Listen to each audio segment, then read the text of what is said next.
Innal hamdalillahi wassalatu wassalamu ala Rasulillah. Asyhadu an la ilaha illallah wa asyhadu anna Muhammadan abduhu wa rasuluhu wa ba'du. Yang pertama, alhamdulillah An-Nur semakin terang sesuai dengan namanya.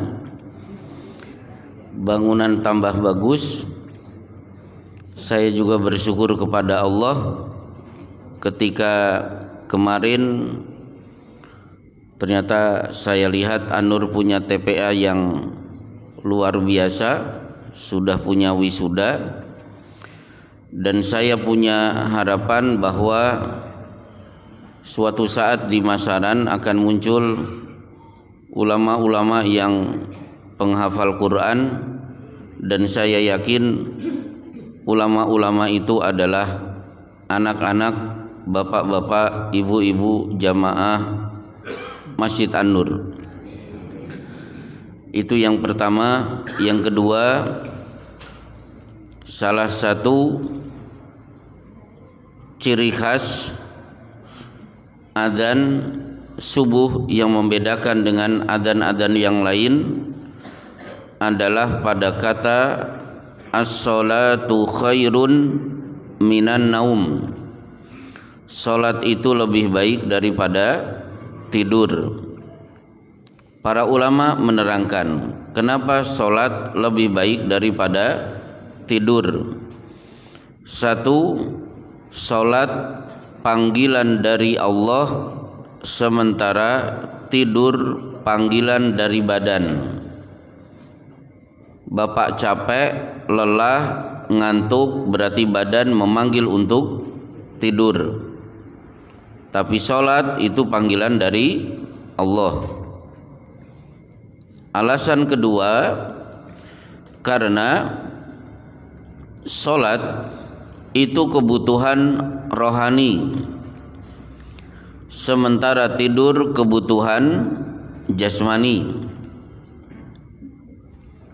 Ketiga, salat identik dengan kehidupan, berbeda dengan tidur, identik dengan kematian.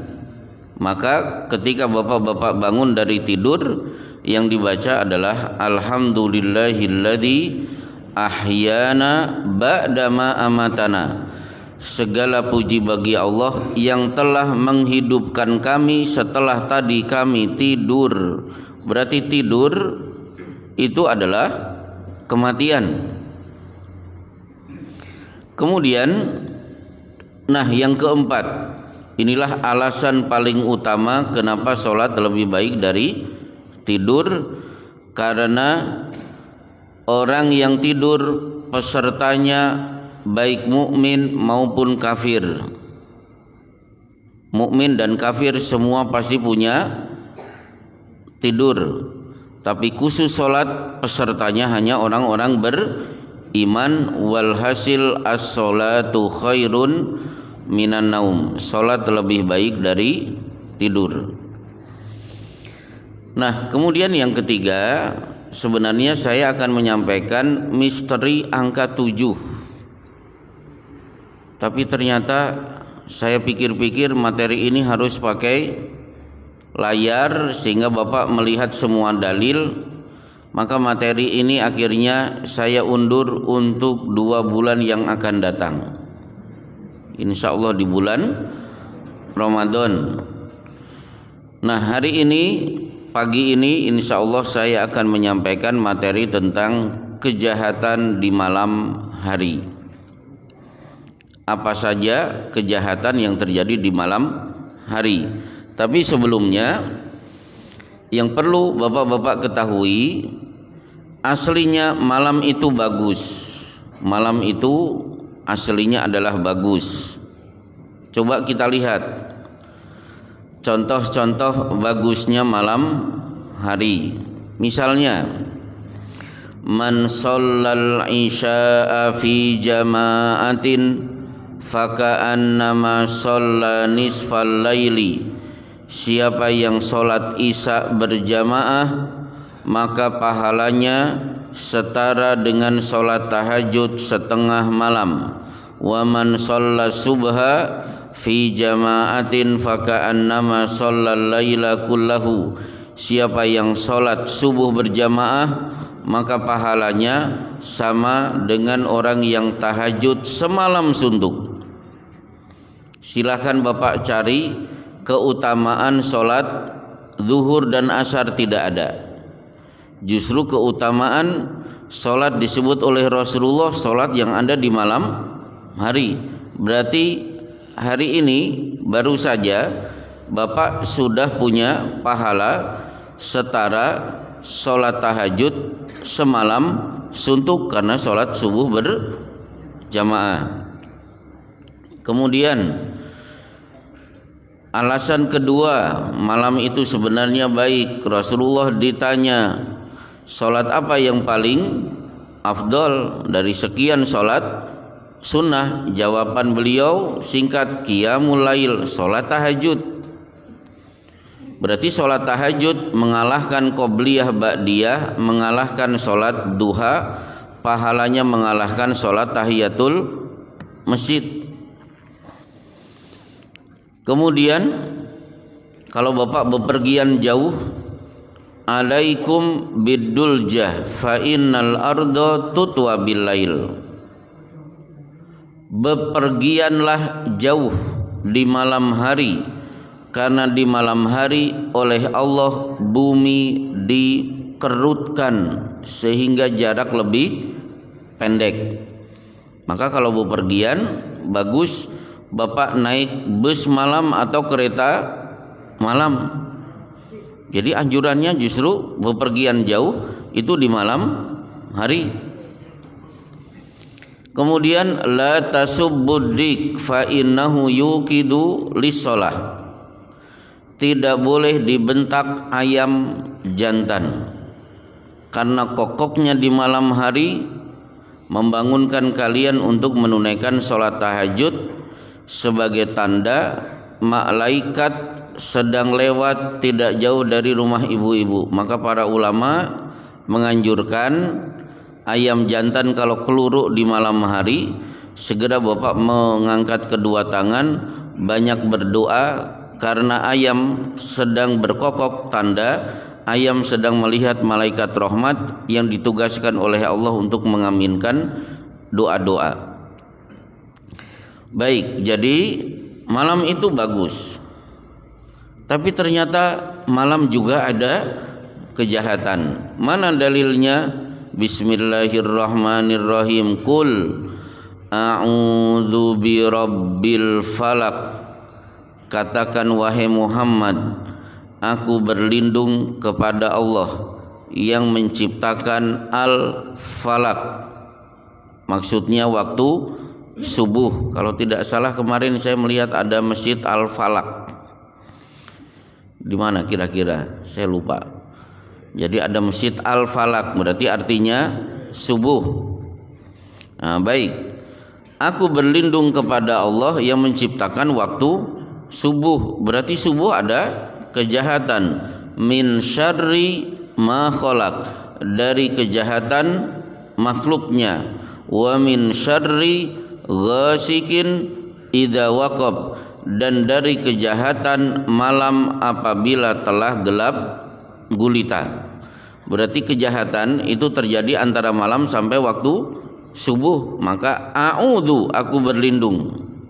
Ini bukti bahwa malam ada kejahatan. Dari sekian kejahatan malam hari dilanjutkan ayatnya, wa min syarrin naffatsati fil uqad, dan dari kejahatan dukun-dukun perempuan yang sudah mulai komat kamit meniup-niup di buhulan untuk menyihir korban. Wa min syarrin naffatsati fil uqad wa min syarri hasidin idza hasad, dan dari kejahatan orang-orang yang punya iri dengki ketika mereka melampiaskan kedengkiannya kepada orang-orang. Kelihatannya bapak-bapak selama ini membaca Qul a'udzu birabbil falaq baru tahu hari ini artinya. kelihatannya, maaf kalau ternyata bapak-bapak sudah tahu terjemahannya. Berarti santet, pelet, teluh itu rata-rata serangan terjadi di malam hari. Dan ini dulu saya alami ketika saya biasa menangani pasien-pasien yang terkena kasus sihir. Maka ruqyah yang saya lakukan itu biasanya ba'da isya, karena serangan sihir itu biasanya terjadi ba'da isya. Baik, akhirnya dari ayat ini coba kita buka kitab-kitab hadis. Beberapa contoh kejahatan di malam hari selain wa min syarrin naffatsati fil uqad, kejahatan dukun-dukun wanita yang sudah mulai membaca mantra dan meniup mantra itu di buhulan-buhulan. Yang pertama, idza kana junahul lail, kalau malam sudah tiba, Rasulullah mengingatkan ghattu al-ina, kalau ada botol isinya air, pastikan botol sudah tertutup. Panci-panci, mangkok yang ada sayur segera ditutup. Kemudian Rasulullah juga mengingatkan menjelang matahari terbenam maka setan akan bergerombol di depan pintu rumah bapak-bapak. Rasulullah mengajak agar pastikan pintu ditutup dengan membaca bismillah. Jadi pintu, jendela pastikan sudah dalam keadaan tertutup. Karena kalau bapak baca ini, maka setan yang bergerombol di depan pintu akan mengatakan la mabita wala asya'a. Malam ini kita tidak bisa nginep di rumah ini dan tidak bisa bergabung dengan yang punya rumah untuk makan malam bersama. Berarti rumah itu diincar oleh setan untuk menjadi tempat penginapan di malam hari. Maka pastikan semua pintu jendela ditutup dengan bacaan bismillah. Pertanyaannya, bagaimana kalau pintu sudah terbuka lupa ditutup? Berarti setan pada masuk. Maka disinilah Rasulullah bersabda, iqra'u suratal baqarati fa innal baita alladhi tuqra'u suratal baqarati tafirru minhu syaiton. Bacalah surat Al-Baqarah di rumah, karena rumah yang dibacakan Al-Baqarah setan pasti akan lari dari rumah itu. Apakah 286 ayat?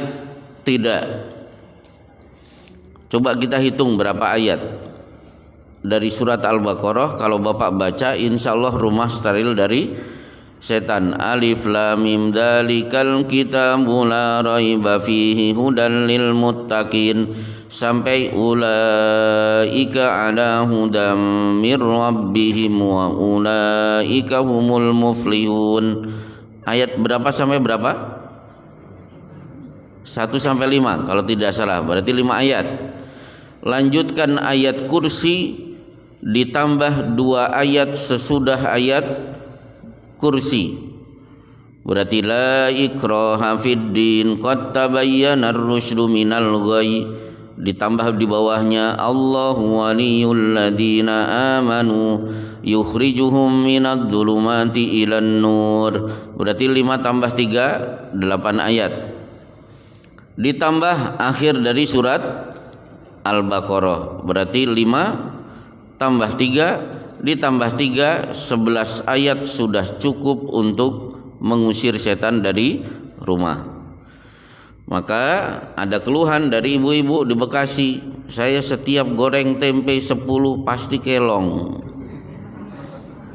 Anak ditanya, aku tidak doyan tempe. Suami sumpah-sumpah, wallahi aku belum makan tempe. Nah, berarti ada something wrong. Pasti ada yang makan bukan makhluk yang punya kepala berwarna hitam. Akhirnya apa? Dibacakan surat Al-Baqarah. Kalau yang memakan setan, insya Allah tempe akan aman. Tapi sudah dibacakan surat Al-Baqarah berkali-kali, tempe tetap kelong. Berarti solusinya pasang CCTV.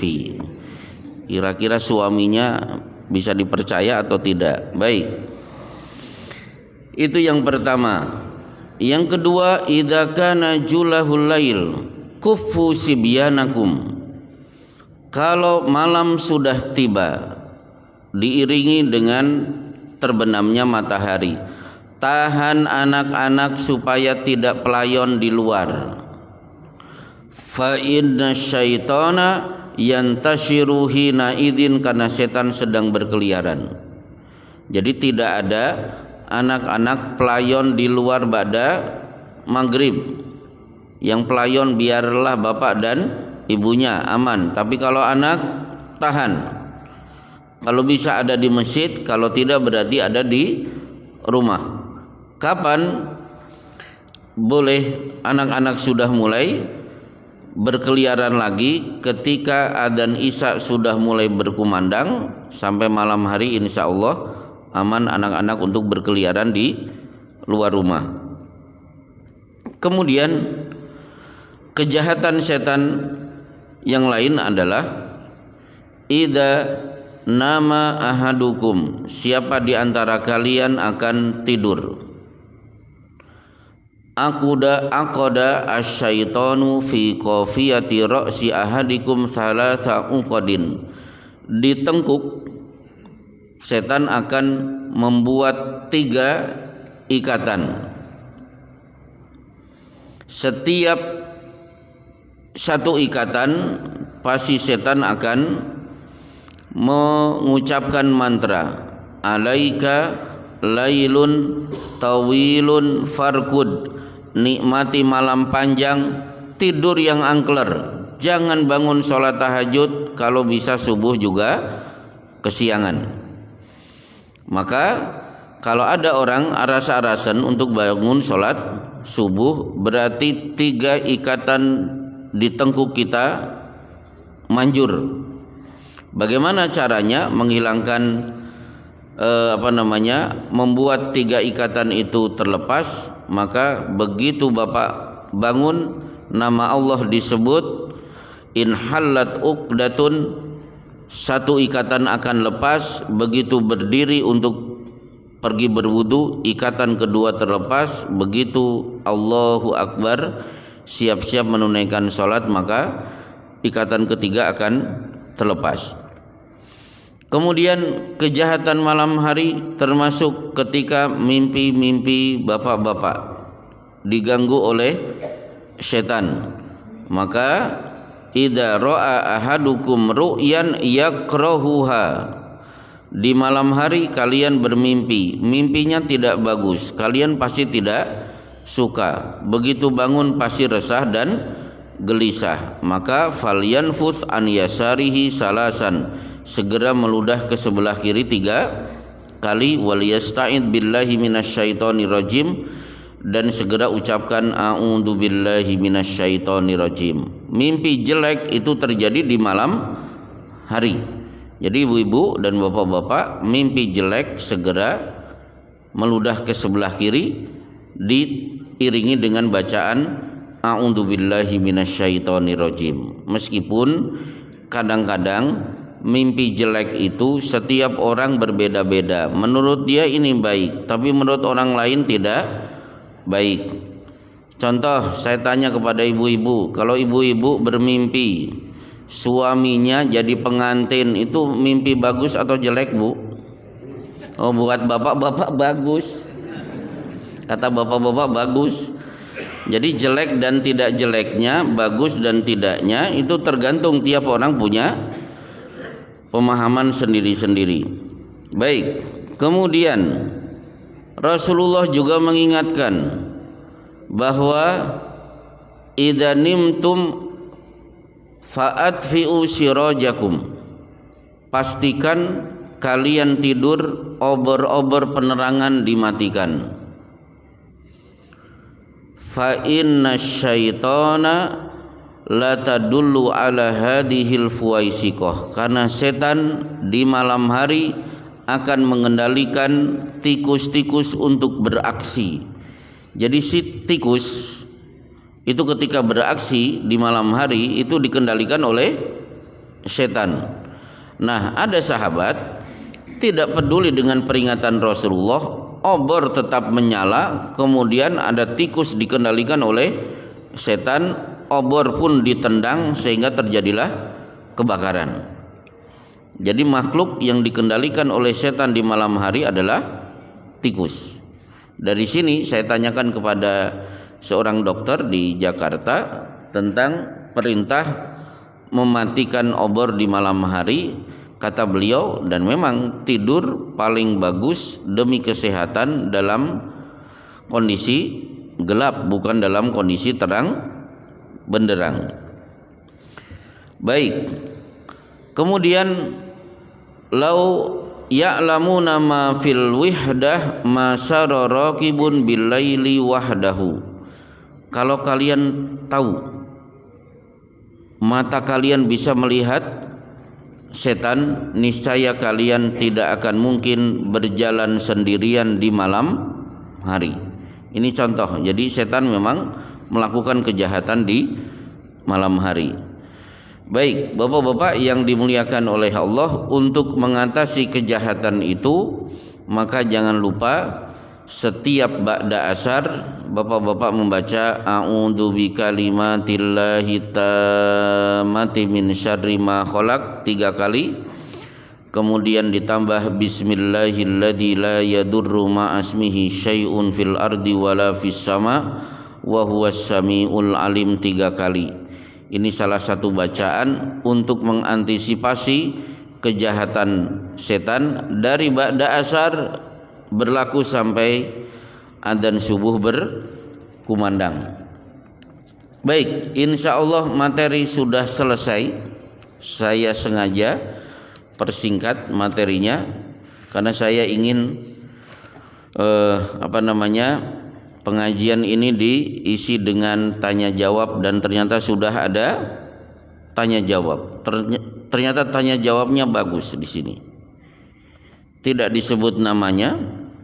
Ini ada pertanyaan, bagaimana seorang muslim yang suka selfie, muslimah yang suka selfie dan bergaya seperti kemayu sambil mesam-mesem, mencap-mencep, mecucu. Mecucu itu gimana sih, Bu? Tolong dipraktekkan, Bu, mecucu. Oh, monyong. Ya, monyong. Terus disebarkan di medsos dan di grup-grup WA. Masya Allah, ini pertanyaan bagus. Jawabannya begini. Kalau ibu-ibu mengumpulkan ayat khusus tentang wanita, itu akan mendapatkan banyak pelajaran. Saya pernah coret-coret, saya kumpulkan ayat-ayat tentang wanita dalam Al-Quran, ternyata ada 15 pelajaran yang ibu-ibu harus tahu. Cukup satu saja hari ini saya sampaikan. Jadi begini, wanita dalam Al-Quran hanya ada satu yang disebut namanya. Siapa? Maryam.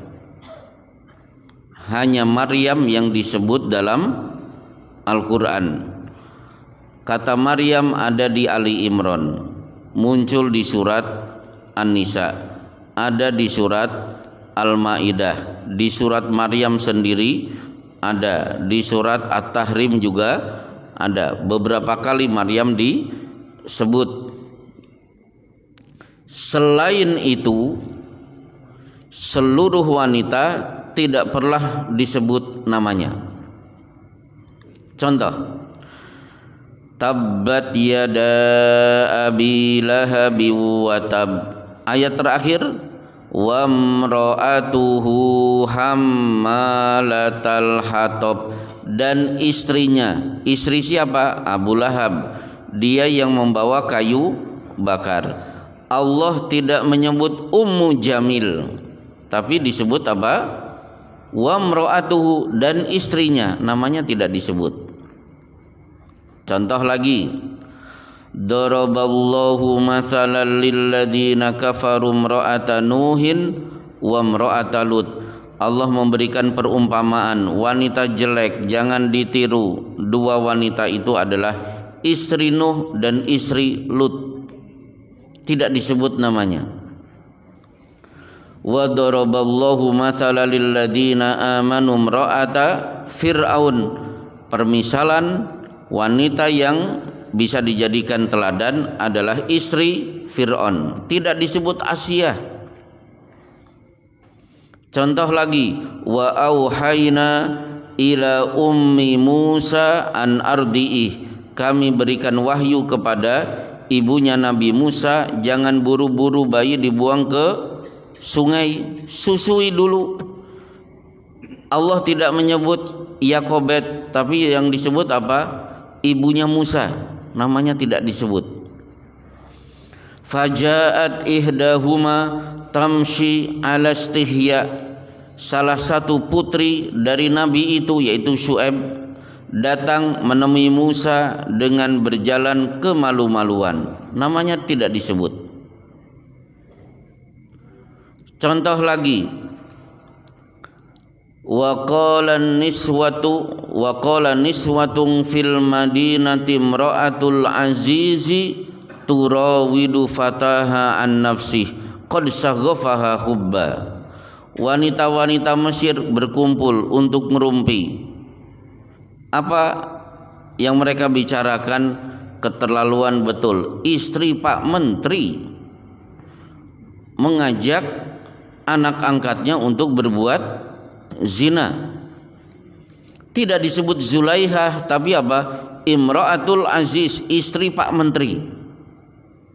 Jadi ibu-ibu, wanita dalam Al-Quran jangankan fisik, namanya saja ditutupi, tidak diumumkan oleh Allah. Berarti wanita itu apa? Lebih bagus untuk bersifat tertutup, tidak usah pamer. Jangankan fisiknya, namanya saja tidak diperlihatkan oleh Allah Subhanahu wa ta'ala. Dan wanita dalam Al-Quran memang menurut Islam harus banyak dijaga. Satu, dijaga auratnya, maka turun ayat ya ayyuhan nabiyyu qul li azwajika wa banatika wa nisa'il mu'minina yudadina alaihi min jalabibihinna. Wanita disuruh pakai jilbab.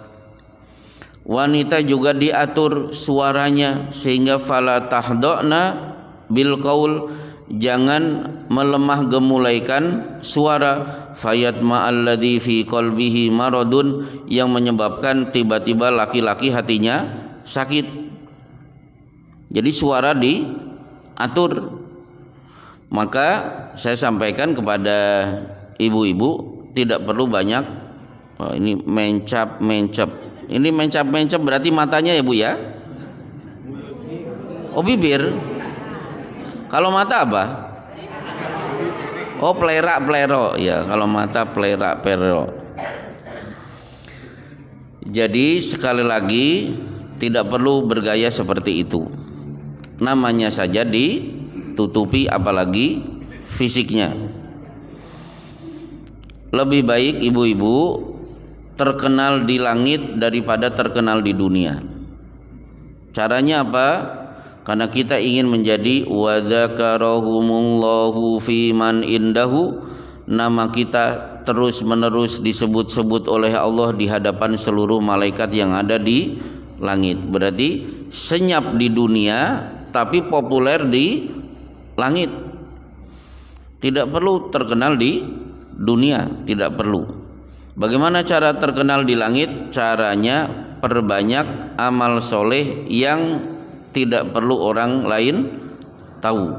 Maka Rasulullah bersabda, innallaha yuhibbul abda at-taqiyya al-khafiyya al-ghaniyya. Allah itu sangat suka seorang hamba yang bertakwa dan menyembunyikan dirinya, tidak ingin dilihat oleh orang lain. Nah, pertanyaan kedua, apa hukum ketika sholat menguap kemudian mengeluarkan bunyi wah dan lain sebagainya? Menguap, kalau itu terjadi di sholat, Rasulullah bersabda, at-tatha'ubu minasyaiton. Menguap saat sholat itu berasal dari setan.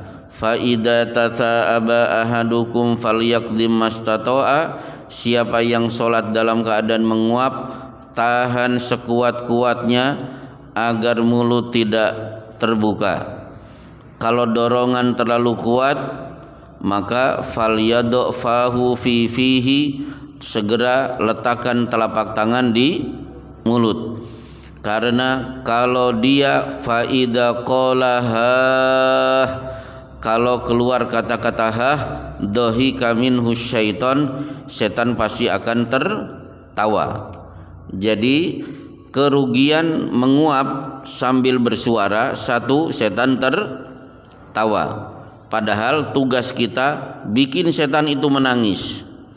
Nanti kapan-kapan ada pelajaran, tolong diingatkan bagaimana cara membuat setan menangis. Yang kedua, berarti sholatnya batal. Sholatnya batal. Kenapa? Inna sholata la yasluhu fiha syai'un min kalamin nas. Sholat itu tidak sah kalau ada perkataan-perkataan, ucapan-ucapan manusia. Innama hiya at-tasbihu wat takbiru wa qiraatul Qur'an. Karena sholat isinya bacaan tasbih, bacaan takbir, dan bacaan Al-Quran. Baik, cukup. Alhamdulillah, ini sudah ada 2 pertanyaan. Siapa yang nyusul? Kepada yang bertanya sudah boleh ngambil nasi. Nah, ada yang bertanya selain ini, silahkan. Saya tunggu dari ibu-ibu, dari bapak-bapak. Sangat dianjurkan di luar pembahasan. Jangan nanya pas saya makan. Kan sering di pengajian tidak bertanya, giliran saya sedang makan banyak ditanya. Udah Pak, selesai? Ya, oh Pak Rosid silahkan. Sebagian banyak teman-teman muslim itu kalau pikir kan pas apa malam cepat, akhirnya makro-makronya itu. Oh, zikir. Oh ya. Itu sebaiknya gimana? Itu banyak hafalan-hafalan ada. Ya. Kalau di pesantren-pesantren Inabah itu zikirnya memang cepat. Afdhalu dzikri fa'lam annahu la ilaha illallah, la ilaha illallah. Karena ingat, la ilaha illallahnya targetnya 1000 kali, akhirnya dipercepat. Ibarat mobil masuk gigi kedua, begitu masuk gigi kedua, la ilaha illallah, la ilaha illallah. Ingat, ini kalau tidak dipercepat tidak akan sesuai target. Akhirnya kalau sudah masuk gigi kelima, Bapak tidak tahu apa yang dia baca, kan begitu. Akhirnya hu, yang terdengar begitu. Itu yang pertama. Jadi zikir yang difirmankan oleh Allah, ala bi dzikrillahi tatmainnul qulub. Zikir itu menenangkan hati. Hati tenang, tapi diucapkan juga dengan perasaan tenang, tidak tergesa-gesa. Dan tidak ada target zikir itu harus 1000 kali, apalagi la ilaha illallah. Padahal cukup la ilaha illallah wahdahu la syarikalah, lahul mulku wa lahul hamdu wa huwa ala kulli syai'in qadir 10 kali. Itu sebenarnya sudah cukup, dengan pahala setara dengan membebaskan anak keturunan Nabi Ismail dari statusnya sebagai budak. Termasuk apalagi membaca Quran, karena Allah berfirman warattilil Qur'ana tartila, bacalah Al-Quran dengan tartil di surat Al-Muzammil, berarti tidak boleh cepat-cepat. Jadi zikir baca Quran tidak cepat, karena zikir sasarannya tatmainnul qulub, menenangkan hati, maka bawakan zikir itu juga dengan tenang, tidak tergesa-gesa. Baik, pertanyaan ketiga, silahkan.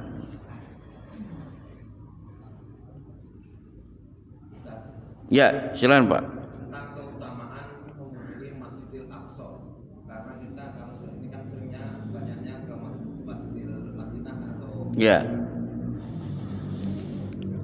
Jadi gini, Masjidil Aqsa ini cita-cita saya yang belum terlaksana sampai hari ini. Saya punya keinginan bisa sholat di Masjidil Aqsa, karena Rasulullah Shallallahu Alaihi Wasallam bersabda, la tushaddur rihal illa li thalathati masajida, tidak boleh berpayah-payah mengadakan kunjungan yang sangat jauh dalam rangka ibadah kecuali 3 masjid. Masjid itu adalah Masjidil Haram, Masjidil Aqsa, dan Masjid Nabawi. Masjidil Haram, Masjid Nabawi, alhamdulillah ya minimal saya setahun bisa 2 kali, tapi sampai hari ini saya belum bisa pergi ke Masjidil Aqsa. Bahkan saya tidak hanya sholat di Masjidil Aqsa, seandainya saya ditakdirkan ikut berjihad, masya Allah, itu juga cita-cita saya, karena man mata walam yagzu walam yuhaddits fi qalbihi mithqala man mata walam yagzu walam yuhaddits nafsahu bi ghazwin mata ala syu'batin minan nifaq. Siapa yang mati belum pernah berperang atau terdetik ingin berperang membebaskan negeri-negeri muslim yang dikuasai oleh orang kafir, berarti dia termasuk memiliki cabang dari cabang kemunafikan. Palestina sekarang dikuasai oleh orang-orang kafir, berarti hanya ada 2 opsi bagi bapak-bapak: terjun membebaskan negeri itu, atau minimal terdetik, ya Allah kapan saya bisa terjun ke sana.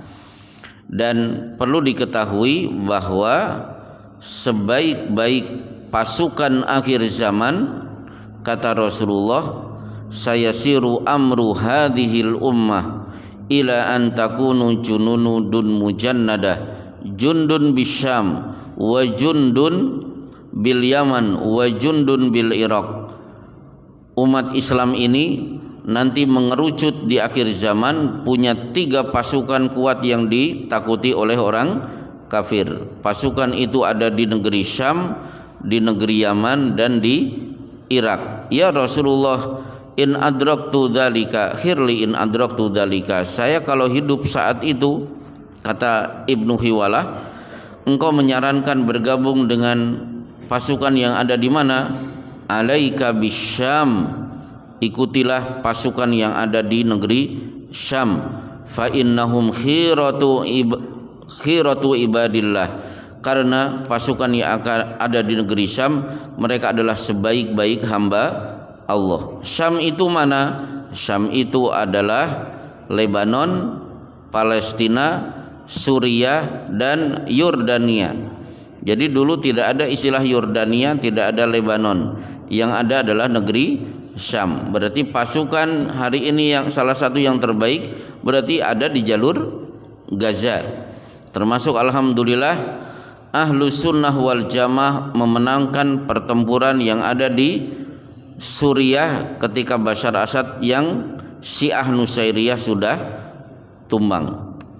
Hari ini umat Islam di Suriah menunggu-nunggu karena mereka punya Masjid Bani Umayyah. Sementara Rasulullah menyebut di bawah menara putih yang ada di Masjid Bani Umayyah itulah nanti Nabi Isa akan turun untuk memimpin kaum muslimin bersama Imam Mahdi untuk menghancurkan Dajjal dan membasmi seluruh orang Yahudi di permukaan bumi ini.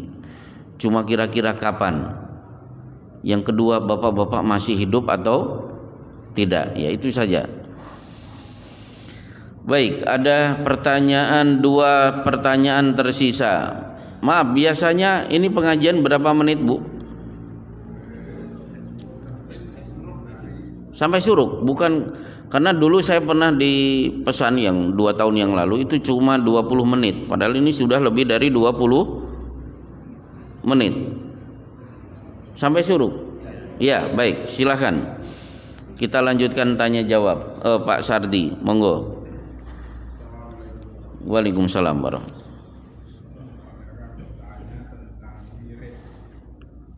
Biasanya diajarkan kalau habis sholat fardu itu bacaan tasbih, kemudian tahmid dan takbir 33 kali.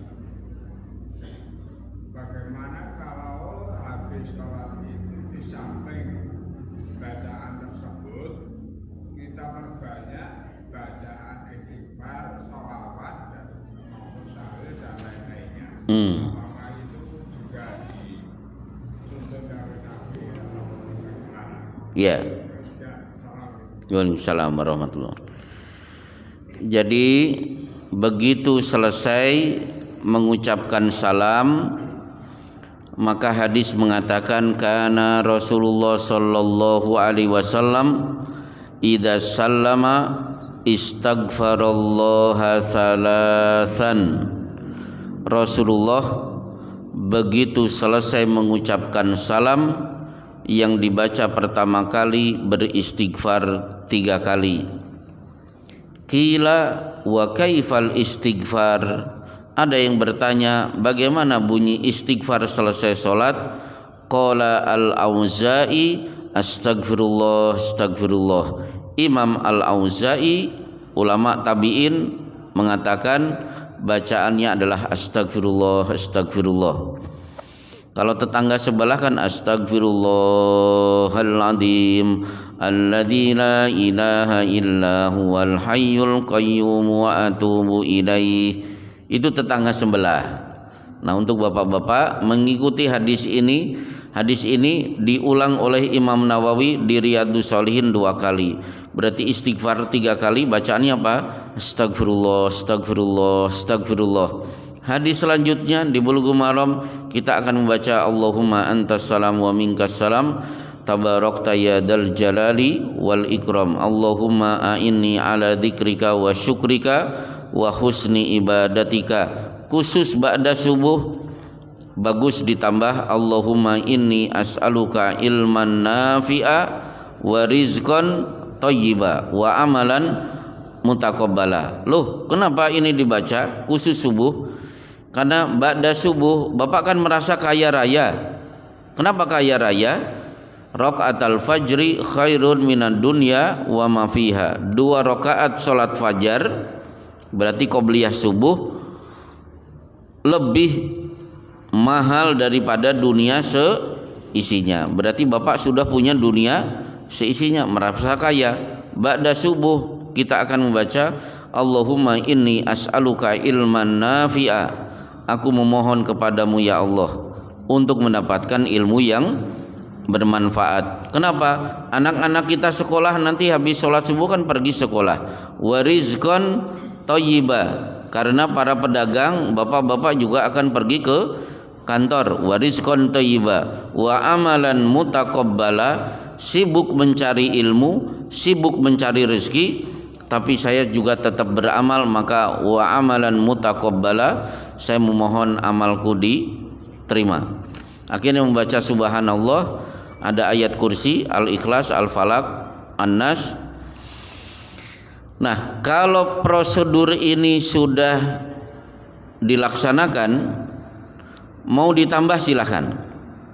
Jadi ikuti dulu prosedur bacaan yang diajarkan oleh Rasulullah Shallallahu Alaihi Wasallam. Kalau yang ini sudah dilaksanakan, mau ditambah sholawat boleh.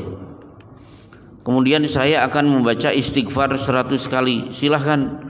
Karena fa wallahi inni la atubu ilallahi fil yaumi mi'ata marrah, sehari aku biasa beristighfar memohon taubat itu 100 kali.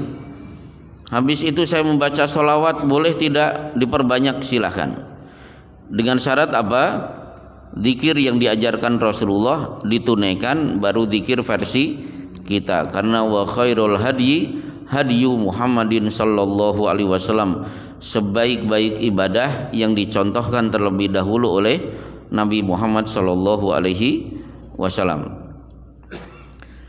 Dua penanya terakhir sebelum ditutup. Ya, silakan. Waalaikumsalam warahmatullahi wabarakatuh. Akhir-akhir ini kan kita banyak baca berita itu kan ingin kepo ya Ustaz. Maksudnya kehidupan orang lain, sepulang atau anak itu harusnya gimana ya Ustaz? Apakah Pengen tahu urusan orang lain? ya intinya orang-orang sekarang itu kepo gitu. Oh, kepo. Terus contoh keponya apa? Misalnya sepulang itu sekarang kehidupannya gimana sih gitu kan? Itu yang digosip-gosipkan, apakah itu kita harus mengulik-ulik atau gimana? Oh, baik. Ingin tahu kondisi orang. Kalau kaitannya ingin menolong boleh. Mana dalilnya? Shallaina ma'a Rasulillahi sallallahu alaihi wasallam al-ghadat. Kami ikut salat ghadat subuh bersama Rasulullah. Falamma sallama aqbala biwajhihi alaina. Ketika beliau selesai mengucapkan salam, beliau duduk menghadapkan wajah kami, melihat ke arah kami. Tiba-tiba beliau bersabda, hal fikum janazatun attabi'uha. Tolong dicek, ada tidak berita kematian, biar aku ikut mengurusi jenazahnya. Hal minkum maridun fa'auduhu. Ada tidak berita jamaah sakit, biar aku bisa menengoknya. Hal minkum man ra'a ru'yan yakusuha alaina. Coba yang tadi malam bermimpi, silahkan maju ceritakan dan aku akan takwilkan mimpi-mimpi kalian. Berarti Rasulullah tahu kondisi umat Islam itu ba'da subuh sudah ketahuan. Siapa yang sakit, siapa yang wafat, bahkan yang punya mimpi-mimpi Rasulullah pengen tahu, silahkan diceritakan dan Rasulullah akan mentakwilkan. Ini berarti Rasulullah kepo tidak? Kepo, pengen tahu kondisi umat. Nah, yang seperti inilah yang harusnya dibudayakan, bukan sekedar ingin ngorek-ngorek urusan orang lain. Maka tolong ibu-ibu tidak usah nonton kabari. Itu sudah difatwakan Majelis Ulama Indonesia tidak boleh ditonton. Nanti suatu saat saya akan menyampaikan kitab Al-Kabair tulisan Imam Az-Zahabi. Di situ memuat 70 dosa besar.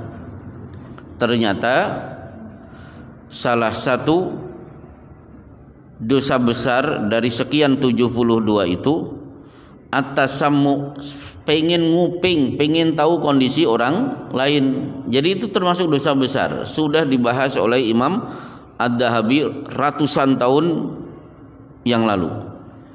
Jadi tidak perlulah kita ingin tahu kondisi orang lain kalau sekedar pengen tahu. Bahkan ancamannya orang yang seperti itu banyak riwayat nanti pada hari kiamat akan ditetesi cairan tembaga yang masih meleleh. Berarti dosa besar. Baik. Satu penanya terakhir. Ya, boleh, silahkan.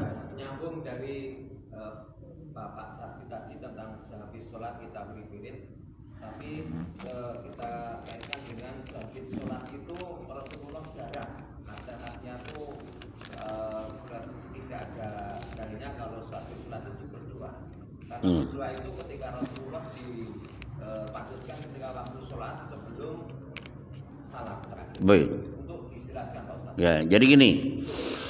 Kalau Bapak mau berdoa, kaitannya di masjid, kaitannya dengan sholat, satu, sintani maturoddan, dua waktu di mana doa tidak akan ditolak. Tahtal mator wa indan nida, ketika hujan sedang turun dan antara adzan dan iqamat. Berarti ketika di masjid masih ada waktu sisa setelah 2 rakaat qobliyah, banyak-banyak berdoa. Yang kedua, berdoa lagi ketika sedang sholat, idza marra bi ayatin fiha rahmah waqafa sa'ala. Apabila Rasulullah sedang sholat, tiba-tiba ada ayat isinya rahmat tentang surga, beliau berhenti berdoa memohon surga.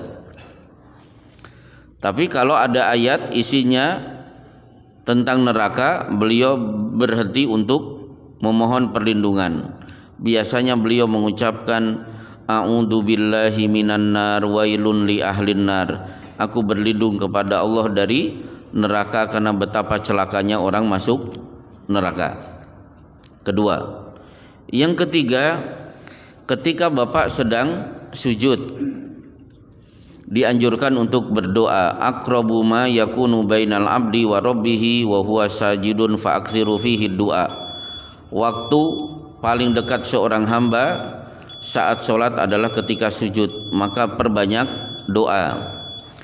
Syekh Utsman Al-Khamis menyarankan ketika Bapak mau berdoa saat sujud, dianjurkan doa itu disebar di semua sujud. Sujud pertama, sujud kedua, sujud ketiga, sujud keempat. Misalnya rakaat pertama, ingat istrinya rewel, anak susah diatur. Apa yang dibaca saat sujud?